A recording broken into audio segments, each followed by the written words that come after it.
초대질량 블랙홀이라는 용어는 워낙 임팩트가 강해서 천문학 팬들 사이에서는 그 자체가 밈이 되었다고 해도 과언이 아닙니다. 인기 록밴드가 곡 제목으로 삼을 정도로 독특한 천체는 그리 많지 않습니다. 혹시 뮤즈의 Supermassive Black Hole이라는 오래된 곡을 들어보셨나요? 여러분 안녕하세요. 그렇다면 우린 은하계의 중심에 있는 초대질량 블랙홀에 대해 실제로 무엇을 알고 있을까요? 그리고 그 모습을 촬영할 수도 있었을까요? 맞습니다. 여러분, 이쪽은 토픽입니다. 이제부터 전부 다 전해드리겠습니다. 그럼 시작합니다.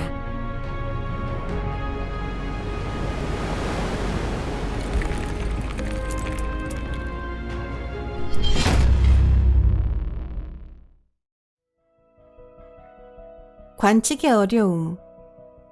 우리가 사는 은하수는 아주 큰 은하입니다. 은하단 중에서 우리 은하보다 더 큰 곳은 안드로메다 은하밖에 없습니다. 과거 지구는 은하계의 가장자리에 있다고 알려져 있었는데 현재의 계산에 의하면 아무래도 가운데의 가장자리에 있는 것으로 보여집니다.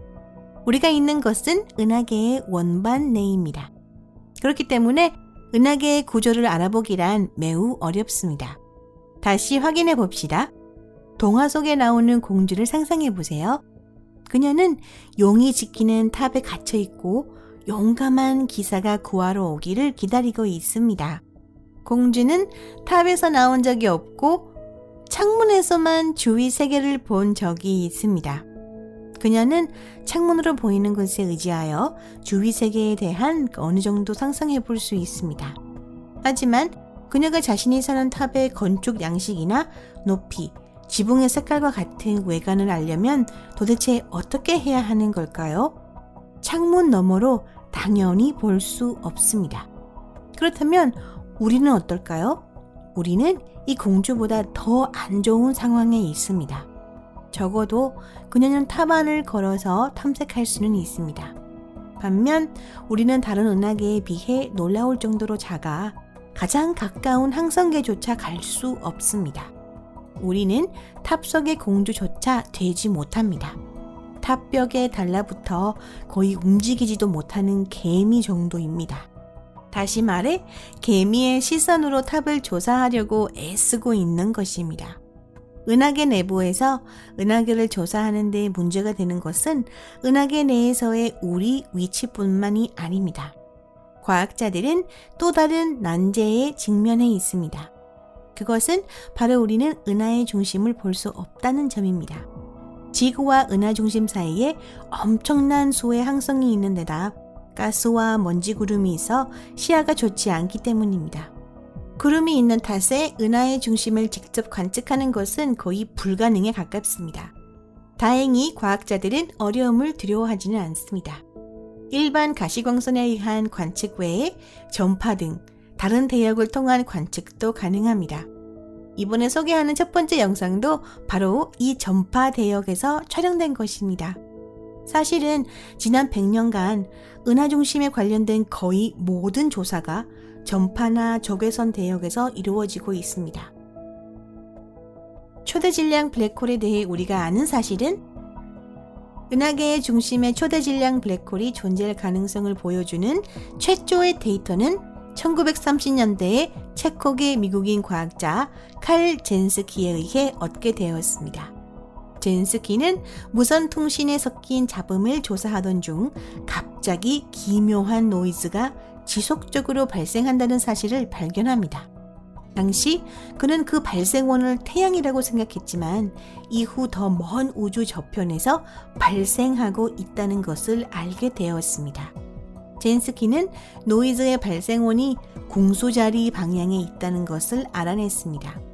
제2차 세계대전이 시작되기 얼마 전 작성된 초기 전파 천문학 지도를 보면 상정하고 있던 은하의 중심과 일치한 이곳이 믿을 수 없을 정도로 밝게 빛나고 있었습니다. 유감스럽게도 그 후 얼마 지나지 않아 선진국 정부는 과학 연구를 포기할 수밖에 없었습니다. 전쟁이 시작된 것입니다. 그 후에는 길고 고통스러운 부흥의 기간이 필요했습니다. 또 1950년대에는 우주개발 경쟁이 시작되기도 했습니다. 참가국인 미국과 소련은 먼 곳의 우주가 아닌 지구의 인공위성이나 태양계 내의 천체 조사와 같은 응용적인 것에 관심을 두기 바빴습니다. 이런 일들로 인해 은하계 중심부의 본격적인 조사가 재개된 것은 60년대에 들어서였습니다. 젠스키가 발견한 전파 발생운이 현재 명칭인 궁수자리 A스타로 명명된 곳은 이때의 일입니다. 우주의 기준으로는 컴팩트한 구성물인데도 상당한 질량을 가지고 있다는 것이 증명된 것입니다. 같은 무렵 적외선 천문학도 연구에 가담했습니다. 1970년대에는 축적된 데이터를 바탕으로 이 천체의 대략적인 질량을 계산한 결과 태양의 400만 배라는 것을 알게 되었습니다. 이 숫자는 현대의 조사를 통해서도 확인해 볼 수 있습니다. 같은 1970년대에는 태양 질량의 몇 배 정도인 일반 블랙홀과 구별하기 위해 초대 질량 블랙홀이라는 용어가 쓰이게 되었습니다. 20세기의 끝자락에 와서는 우리 은하의 중심에 이 초대 질량 블랙홀이 존재한다는 것을 의심하는 사람은 더 이상 없었습니다. 전파원에 대해 다양한 이야기를 나누고 있는데 우리가 여기서 잊지 말아야 할 것이 있습니다. 궁수자리 A스타와 초대 질량 블랙홀은 완전히 동일한 것이 아니라는 점입니다. 초대 질량 블랙홀 자체는 다른 블랙홀과 마찬가지로 정의상 아무것도 방출하지 않습니다. 빛도 전파도 인력을 이길 수 없기 때문입니다. 하지만 그 대신 다른 천체와 마찬가지로 이 블랙홀에는 우주에서 항상 쏟아지고 있는 것들이 있습니다. 그들 대부분은 가스나 먼지입니다. 그 주위로는 더 많은 물질이 끊임없이 격렬하게 소용돌이치고 있어 이른바 강착 원반을 형성하고 있습니다. 바로 이 물질이 빛을 내며 고온을 이루고 있는 것입니다. 입자가 서로 스치는 데다가 블랙홀의 초강력 자기장이 영향을 받고 있는 것이 원인입니다. 당초 관측에서는 궁수자리 A스타의 직경은 몇 프로 정도로 추정되었는데 현재는 그보다 훨씬 작은 것으로 밝혀졌습니다. 현재의 전파원 자체의 반경은 45AU 정도로 알려진 상태입니다. 참고로 태양에서 해왕성까지의 최대 거리는 약 30AU입니다. 또한 초대 질량 블랙홀 자체의 크기는 그보다 몇 배나 작습니다. 그 반지름은 대략 1200만, 1300만 킬로미터로 태양에서 수성의 최소 거리인 4분의 1 정도밖에 되지 않습니다. 첫 사진. 궁수자리 A스타가 있을 것으로 예상되는 장소를 포함해 은하의 중심부가 처음 촬영된 것은 20세기의 일이었습니다. 아까도 말씀드렸듯이 이는 적외선과 전파 대역에서 촬영된 것입니다. 사진에는 초대 질량 블랙홀 자체가 찍히지는 않았습니다. 그런데 현대의 기기를 사용해서 마침내 그것이 가능해진 것입니다. 바로 얼마 전인 2022년 5월에 은하계의 초대 질량 블랙홀 최초의 제대로 된 사진이라고 부를 만한 것이 공개됐습니다. 이 사진은 2017년 이벤트 호라이즌 망원경 프로젝트의 일환으로 전파 망원경으로 얻은 데이터로 만들어진 것입니다. 이것이 그 역사적인 한 장의 사진입니다. 눈으로 직접 봐주세요. 언뜻 보면 아무것도 없어 보이지만 주의 깊게 보시면 밝고 불규칙한 모양의 작은 링이 있습니다. 이게 아까 말씀드렸던 강착원 반입니다. 중앙의 어두운 부분이 초대 질량 블랙홀입니다. 혹은 더 정확하게 말하면 사건의 지평선 표면입니다. 아쉽긴 하지만 화질은 차차 개선되어 갈 것입니다. 참고로 이쪽은 같은 프로젝트를 통해 만들어진 M87 은하 중심에 있는 초대 질량 블랙홀의 사진입니다. 이 사진은 물질의 회전 방향도 확인할 수 있습니다. 이것만으로도 감지덕직한 일이 아닐 수 없습니다.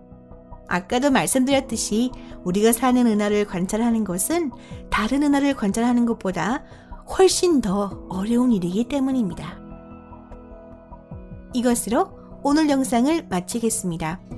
여러분 시청해주셔서 감사합니다. 이 영상이 마음에 드셨다면 좋겠습니다. 그렇다면 이 사진을 통해 도대체 무엇을 알게 된 걸까요?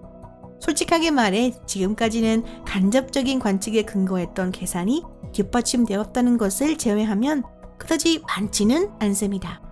초대 질량 블랙홀과 그 강착 원반의 모습은 과학자들의 예상과 거의 일치했습니다. 하지만 아직도 많은 미해결 문제가 남아 있습니다. 앞으로의 연구를 통해 그 답을 반드시 찾아낼 수 있을 겁니다. 채널 구독 버튼과 좋아요 버튼도 꼭 눌러주세요. 그리고 이 영상을 SNS로 공유하는 것도 잊지 마세요. 항상 저희 채널을 응원해주셔서 감사합니다. 그럼 잠시 동안 작별입니다. 다음 영상에서 뵙겠습니다. 안녕히 계세요.